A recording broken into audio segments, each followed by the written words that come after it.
Assalamualaikum warahmatullahi wabarakatuh. Salam sejahtera untuk kita semua. Perkenalkan, nama saya Riven Ruman, merupakan salah satu dosen pada program studi perencanaan wilayah dan kota Fakultas Teknik Universitas Patimura Ambon. Video ini dibuat sebagai salah satu syarat dalam mengikuti sertifikasi dosen pada tahun 2025. Dan mata kuliah yang akan saya ambil sebagai contoh dalam pembelajaran ialah mata kuliah mitigasi bencana dan perubahan iklim, di mana mata kuliah ini pada semester 5 dengan bobot 3 SKS. Adapun CPL dan CPMK dari mata kuliah tersebut adalah sebagai berikut.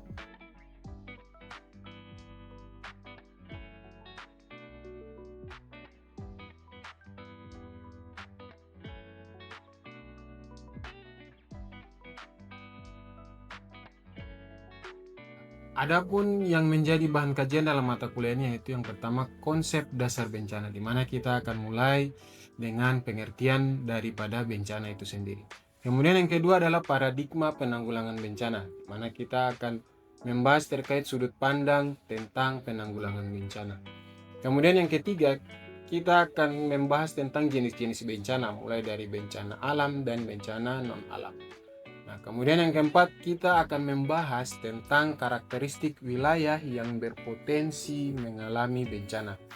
Nah, dalam pembahasan ini kita akan membahas karakteristik fisik dan karakteristik sosial daripada suatu wilayah yang berpotensi mengalami bencana.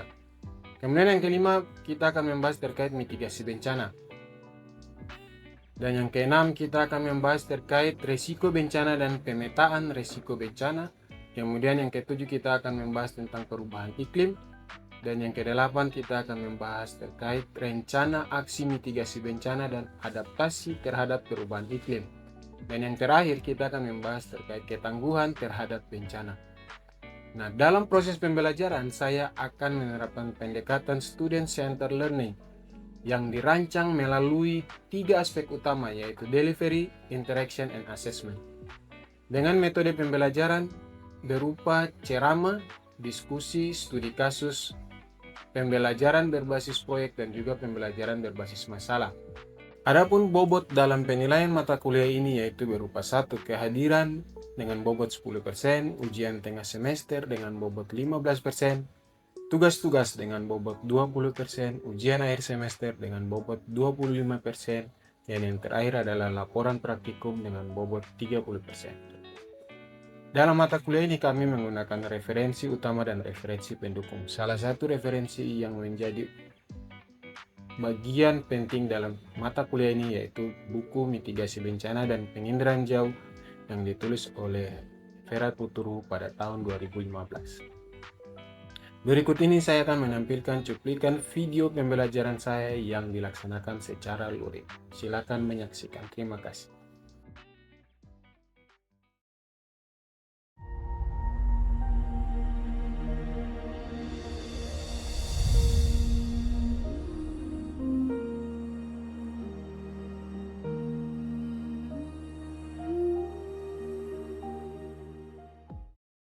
Ya, oke, selamat pagi. Assalamualaikum warahmatullahi wabarakatuh, adik-adik sekalian. Ya, hari ini kita bertemu dalam pertemuan pertama dalam mata kuliah mitigasi bencana dan perubahan iklim, di mana mata kuliah ini terdapat pada semester 5 pada program studi perencanaan wilayah dan kota. Jadi saat ini kita berkuliah di Laboratorium Perencanaan dan Pengembangan Wilayah untuk bidang kebencanaan. Jadi untuk pertemuan pertama ini kita akan membahas tentang konsep bencana. Untuk submaterinya itu ada yang pertama itu definisi bencana, kemudian manajemen bencana, kemudian paradigma penanggulangan bencana, dan yang terakhir jenis-jenis bencana. Ya, ada yang tahu apa itu bencana sebelum masuk dalam materi pertama, atau ada yang pernah mengalami bencana? Misalnya ada yang pernah kebanjiran, ada yang pernah mengalami tanah longsor, ataupun ada yang pernah mengalami kecelakaan lalu lintas, dan lain-lain. Ada? Ya. Eh, jadi menurut kalian semua apa itu bencana sebenarnya? suatu kejadian apa Kejadian yang disebabkan oleh faktor alam, faktor manusia yang mengakibatkan perubahan jiwa. ya. Ada yang lain? Ya, oke. Jadi seperti itu ya. Jadi bencana itu adalah peristiwa atau rangkaian peristiwa. Misalnya gini, gempa bumi itu adalah peristiwa. Toh? Kemudian kecelakaan itu merupakan rangkaian peristiwa. Dua hal ini berbeda. Berbedanya apa? Yang satu bencana alam, yang satu bencana alam. Toh? Yang satu merupakan suatu peristiwa, yang satu merupakan rangkaian peristiwa. Toh? Nah, kemudian misal tsunami. Tsunami itu merupakan rangkaian peristiwa. Bencana yang merupakan rangkaian peristiwa. Dimulai dengan terjadinya gempa bumi ya, yang lebih dari 20 detik. Jadi kalau terjadi gempa bumi lebih dari 20 detik, berarti itu berpotensi menimbulkan bencana ikutan yaitu tsunami. Dia harus mengancam. Jadi peristiwa atau rangkaian peristiwa ini harus mengancam dan mengganggu kehidupan dan penghidupan masyarakat. Jadi yang disebabkan baik dari faktor alam maupun faktor non-alam, maupun faktor manusia. Sehingga mengakibatkan timbulnya korban jiwa manusia, kerusakan lingkungan, kerugian harta benda, dan dampak psikologis. Jadi kalau korban jiwa manusia kan pasti dong tahu, misalnya luka berat, luka ringan, ya? Kemudian korban yang meninggal. Nah, kalau kerusakan lingkungan bisa terjadi misalnya longsor yang mengakibatkan hilangnya vegetasi-vegetasi di atas tanah. Berarti itu kan terjadi kerusakan lingkungan. Sehingga menyebabkan misalnya banyaknya polutan-polutan padat dalam sungai. Nah, misalnya kalian bisa lihat di bawah jembatan Merah Putih biasa kalau hujan, nah itu bisa diakibatkan oleh bencana. Kemudian kerugian harta benda, misalnya rumah rusak, kendaraannya tergenang oleh banjir sehingga rusak dan membutuhkan biaya untuk memperbaiki. Dan kemudian dampak psikologis. Dampak psikologis ini kan misalnya kita kehilangan sanak saudara, kita tertekan dan lain-lain dampak psikologis sehingga mengganggu jiwa. Nah, misalnya yang terjadi di Aceh, banyak yang hilang, yang sampai sekarang mungkin belum ketemu. Nah, itu dampak psikologisnya cukup besar. Seperti itu kaitan dengan pengertian daripada bencana. Kemudian kita masuk pada manajemen bencana, di mana manajemen bencana ini didefinisikan sebagai segala upaya atau kegiatan yang dilaksanakan dalam rangka upaya pencegahan, mitigasi, kesiapsiagaan, tanggap darurat, dan pemulihan berkaitan dengan bencana. Jadi manajemen penanggulangan bencana ini dilakukan sebelum terjadinya bencana, saat terjadinya bencana, dan setelah bencana itu terjadi. Jadi ada 3 posisi atau 3 tahapan di mana manajemen penanggulangan bencana ini dilakukan. Jadi sebelum bencana itu terjadi, saat bencana itu terjadi, dan setelah bencana itu terjadi.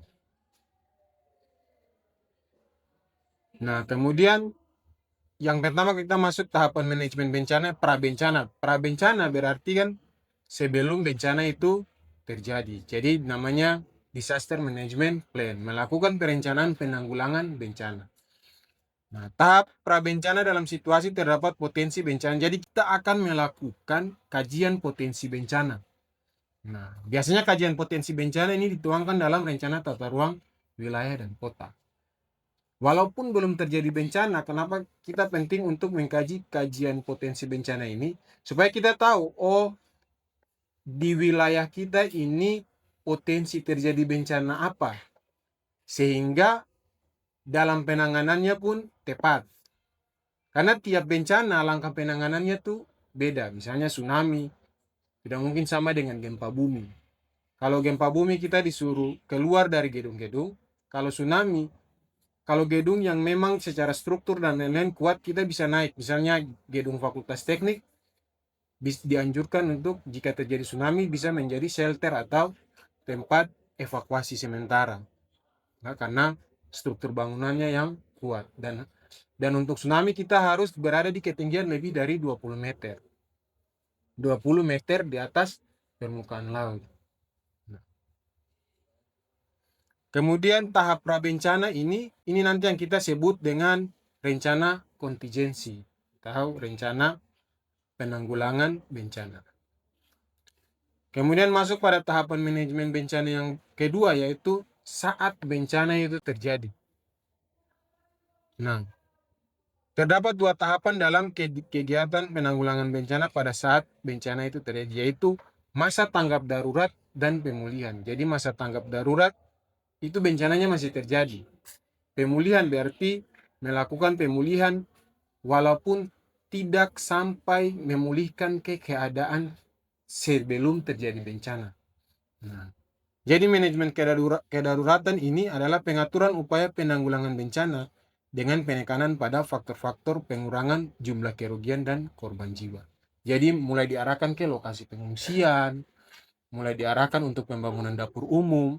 Jangan sampai ketika terjadi bencana kita tidak melakukan manajemen kedaruratan sehingga muncul penyakit. Faktor-faktor penyakit timbul atau muncul orang mulai kelaparan. Jadinya kita akan menanggulangi bencana yang lain lagi. Nah, seperti itu. Kemudian kita masuk pada perkembangan paradigma bencana. Misalnya, paradigma konvensional ini dia berkembang pada tahun 60-an. Di mana pandangan semacam ini disebut dengan paradigma relief atau bantuan darurat yang berorientasi pada pemenuhan kebutuhan darurat berupa pangan, jadi penampungan darurat, kesehatan, dan pengentasan krisis ketika terjadi bencana. Jadi pandangan konvensional ini ketika terjadi bencana. Nah, kemudian paradigma mitigasi yang berkembang pada tahun 80-an. Jadi paradigma ini mulai diarahkan pada identifikasi daerah-daerah yang rawan bencana. Misalnya kita mulai mengenali pola-pola yang dapat menimbulkan kerawanan. Misalnya kita mau buat analisis kerawanan bencana longsor misalnya. Berarti kan kita mulai mengenali pola-polanya tuh. Misalnya lerengnya di kelas berapa, no? Kemudian jenis tanahnya seperti apa yang rentan terhadap atau rawan terhadap longsor. Kemudian tutupan lahannya seperti apa yang rentan terhadap longsor. Curah hujannya seperti apa. Yang kalau curah hujan yang tinggi berarti dia rentan terhadap longsor. Nah, kemudian setelah kita mengenali pola-pola yang dapat menimbulkan kerawanan, kita melakukan kegiatan-kegiatan mitigasi baik yang bersifat struktural maupun non-struktural. Jadi, kegiatan mitigasi yang bersifat struktural itu seperti membangun, misalnya untuk mencegah abrasi, kita membangun tanggul. Kemudian masuk pada paradigma pembangunan. Ini berkembang pada tahun 90-an. Jadi paradigma penanggulangan bencana ini dia berkembang lagi mengarah pada faktor-faktor kerentanan dalam masyarakat yang disebut paradigma pembangunan. Jadi upaya-upaya yang dilakukan ini lebih bersifat mengintegrasikan upaya penanggulangan bencana dengan program pembangunan. Jadi upaya-upaya mitigasi dan upaya-upaya penanggulangan bencana ini mulai dimasukkan dalam program pembangunan, misalnya dalam RT RW. Dalam menyusun RT RW sudah mempertimbangkan resiko-resiko terjadinya bencana. Kemudian paradigma pengurangan risiko. Nah, pendekatan ini merupakan perpaduan antara sudut pandang teknis dan ilmiah. Jadi, dia mulai mempertimbangkan faktor-faktor sosial, faktor ekonomi, dan faktor politik dalam perencanaan pengurangan risiko bencana. Jadi faktor-faktor sosial itu misalnya kita lihat terkait ketangguhan masyarakat. Kemudian faktor-faktor ekonomi kita lihat bagaimana tingkat perekonomian masyarakat di suatu wilayah, dan kalau untuk politik berarti kita akan melihat bagaimana kebijakan-kebijakan yang diambil atau yang dilakukan ketika terjadi bencana. Nah, hal penting dalam pendekatan ini adalah memandang masyarakat sebagai subjek. bukan objek lagi dari penanggulangan bencana dalam proses pembangunan.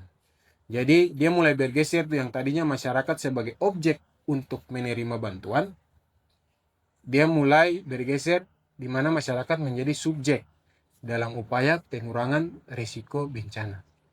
Nah, kemudian beberapa penyebab berubahnya pandangan masyarakat terhadap bencana alam. Yang pertama itu misalnya berkembangnya ilmu pengetahuan alam dan sosial yang menjadi salah satu penyebab hadirnya pandangan bahwa bencana terbentuk dari proses geofisik, geologi, dan hidrometeorologi yang dapat memberikan pengaruh yang signifikan terhadap lingkungan fisik dan membahayakan kehidupan manusia. Kemudian yang kedua, berkembangnya ilmu terapan yang mendorong hadirnya pandangan bahwa dampak dan kerusakan diakibatkan oleh peristiwa alam dapat dikurangi dengan membuat suatu bangunan. Kemudian yang ketiga, berkembangnya pandangan progresif yang melihat bahwa bencana adalah masalah yang tidak dapat berhenti dan terselesaikan. Jadi bencana itu akan tetap ada. Misalnya bencana alam itu, misalnya bencana hidrometeorologi. Nah itu ada banjir, longsor, kekeringan, karhutla. Karhutla ini kebakaran hutan dan lahan. Kemudian angin puting beliung dan bencana abrasi. Artinya ini bencana-bencana yang disebabkan oleh cuaca, iklim. Kemudian bencana geologi, ini bencana-bencana yang muncul akibat proses-proses geologi. Misalnya gunung api, kemudian gempa bumi. Gempa bumi kan karena pertemuan antara dua lempeng misalnya. Kemudian bencana tsunami karena pertemuan dua lempeng itu sehingga menyebabkan gempa dan menyebabkan tsunami. Kemudian bencana ikutan seperti likuifaksi, amblasan, dan banjir bandang dan lain-lain.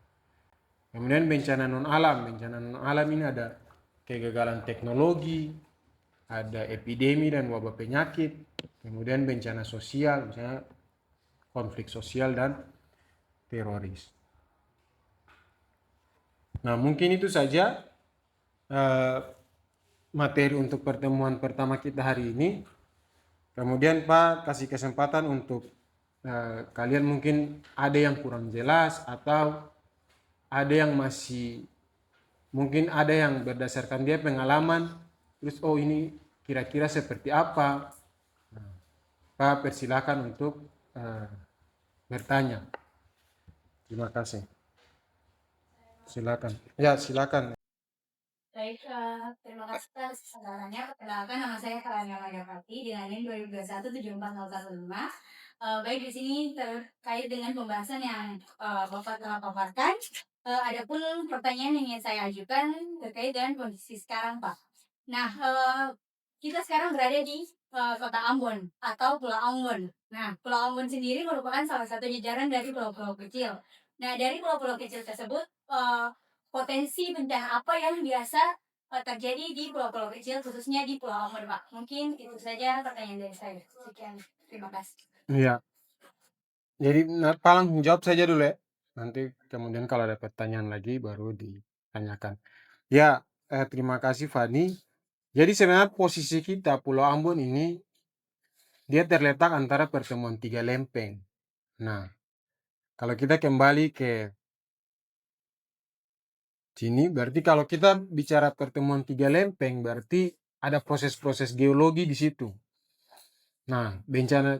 Jadi kemudian pertemuan tiga lempeng, kemudian kita berada pada deretan ring of fire atau cincin gunung api, cincin api, sehingga posisi karakteristik dari dua hal ini itu mengakibatkan banyak bencana yang bisa terjadi. Kita beresiko terjadi banyak bencana. Misalnya yang pertama, karena kita pertemuan tiga lempeng, yang dua cenderung aktif dan yang satu cenderung pasif.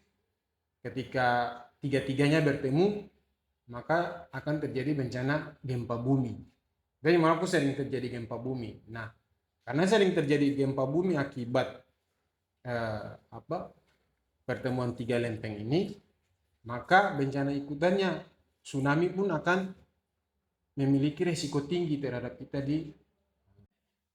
Nah, kemudian kita masyarakatnya hidup di pesisir, sehingga sangat rentan tuh Karena pesisir ini kan daerah merah nih untuk tsunami, kecuali ada misalnya green belt atau mangrove sebagai green belt atau sabuk hijau, mana dia bisa meredam gelombang tsunami.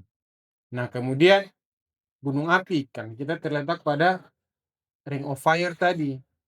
Ada deretan-deretan. Kenapa dinamakan ring of fire? Karena itu terdiri dari deretan-deretan gunung api, baik yang aktif maupun yang tidak aktif.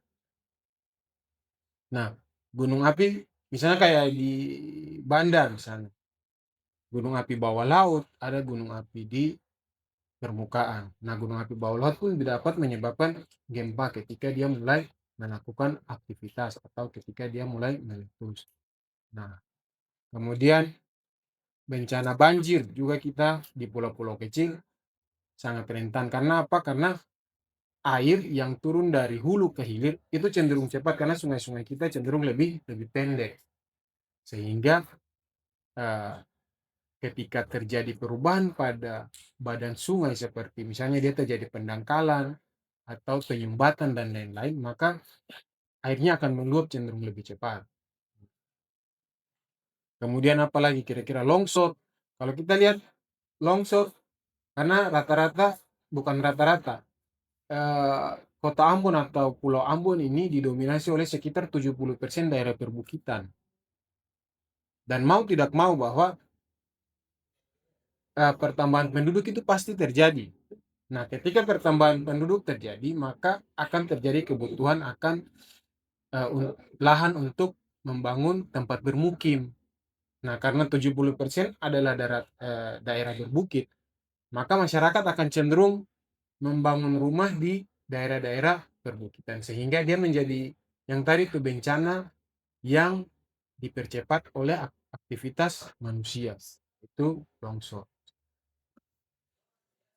Ya, mungkin itu saja yang bisa Pak sampaikan.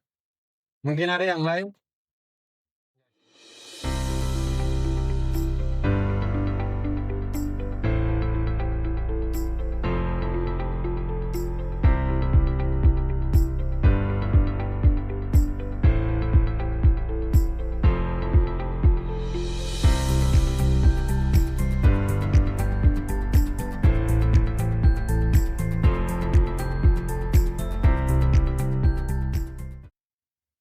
Eh, Mungkin ini akan menjadi tugas kalian yang nanti akan Pak kumpulkan di kuliah pertemuan berikut, pertemuan kedua. Kalian pulang, kemudian masing-masing mulai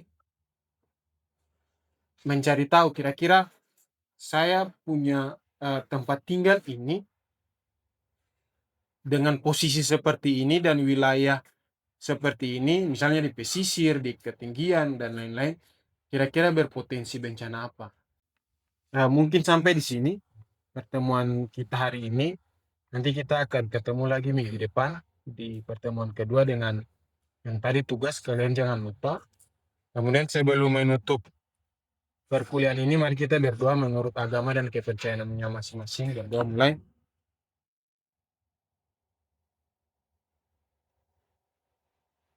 Berdoa selesai. Ya oke, terima kasih. Sampai ketemu minggu depan. Oke.